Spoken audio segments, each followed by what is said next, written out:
নমস্কার বন্ধুরা, আজ আমি বহুদিন পর তোমাদের জন্য নিয়ে চলে এসেছি চিকেন রান্নার রেসিপি। চলো তাহলে আজকে দেখে নিই যে চিকেনটি কিভাবে রান্না করলাম। প্রথমে আমরা চিকেন রান্নার উপকরণ হিসেবে নিয়ে নিয়েছিলাম পরিমাণ মতো আদা কুচি এবং রসুন কুচি। আদা এবং রসুনটাকে ভালো করে মিক্সার গ্রাইন্ডারে পেস্ট করে নিলাম। এবারে এই পেস্টটিকে একটি পাত্রে রেখে দিলাম। এরপর চিকেন রান্নার উপকরণ হিসেবে টমেটো কুচি নিয়ে নিয়েছি, সেগুলোকে ভালো করে মিক্সার গ্রাইন্ডারে আমরা পেস্ট করে নিলাম। টমেটোর পেস্টটিকে একটি পাত্রে ঢেলে রাখলাম। তারপরে উপকরণ হিসেবে নিলাম পরিমাণ মতো কাঁচা লঙ্কা। কাঁচা লঙ্কাটাকে আমরা ভালোভাবে পেস্ট করে একটি পাত্রে ঢেলে নিলাম।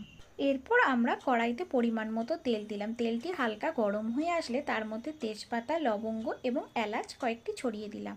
আগে থেকে কেটে রাখা পেঁয়াজগুলোকে তেলটি গরম হলে তার মধ্যে ছেড়ে দিলাম, দিয়ে ভালোভাবে নাড়াচাড়া করতে থাকলাম।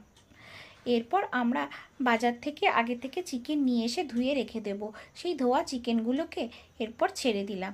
যখন পেঁয়াজের রঙটা হালকা সোনালি কালার চলে আসবে, এরপরে তার মধ্যে পরিমাণ মতো নুন ছড়িয়ে দিলাম, দিয়ে ভালো করে নাড়াচাড়া করতে থাকলাম।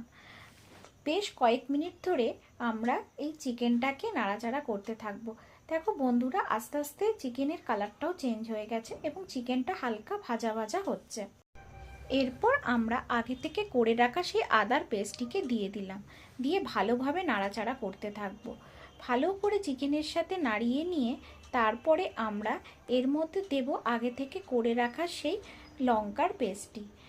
এই লঙ্কার পেস্টটিকে ঢেলে দেওয়ার পর তারপরে দিলাম টমেটোর করে রাখা সেই পেস্টটা। তারপরে সমস্ত পেস্টগুলোকে একসাথে দিয়ে হলুদ গুঁড়ো ছড়িয়ে দিলাম। হলুদ গুঁড়ো ছড়িয়ে দেওয়ার পর হালকা সামান্য নুন, একটু চিনিও দিতে পারেন, দিয়ে ভালো করে এবারে আপনারা নাড়াতে থাকবেন। এইভাবে কয়েক মিনিট নাড়ানোর পর সানরাইজের কাশ্মীরি লাল মির্চ পাউডারটি পরিমাণ মতো ছড়িয়ে দেব। তারপরে আমরা আগে থেকে কেটে রাখা ক্যাপসিকামের কয়েক কুচি ছড়িয়ে দিলাম, দিয়ে ভালো করে নাড়াতে থাকবো। অনেকে ক্যাপসিকাম আগেও দিতে পারেন, আমি পরে দেওয়ার প্রেফার করি। এরপর পরিমাণ মতো জল দিয়ে, একটু অল্প পরিমাণ জল দিলাম, দিয়ে ভালো করে নাড়াতে থাকবো যাতে তলা না লেগে যায়। এইভাবে অল্প অল্প পরিমাণ জল দিয়ে মাংসটাকে কষাতে থাকলে মাংসগুলো সিদ্ধও হয়ে যায় এবং মাংসগুলো কড়াইতে লেগে যাওয়ারও সম্ভাবনা থাকে না। আমরা সেই পদ্ধতি অবলম্বন করে মোটামুটি মাংস কষাটিকে রেডি করে ফেললাম। দেখো মোটামুটি আমাদের মাংস কষা রেডি হয়ে গেছে। তোমরা জানিও এইভাবে রান্না করে কেমন লাগলো।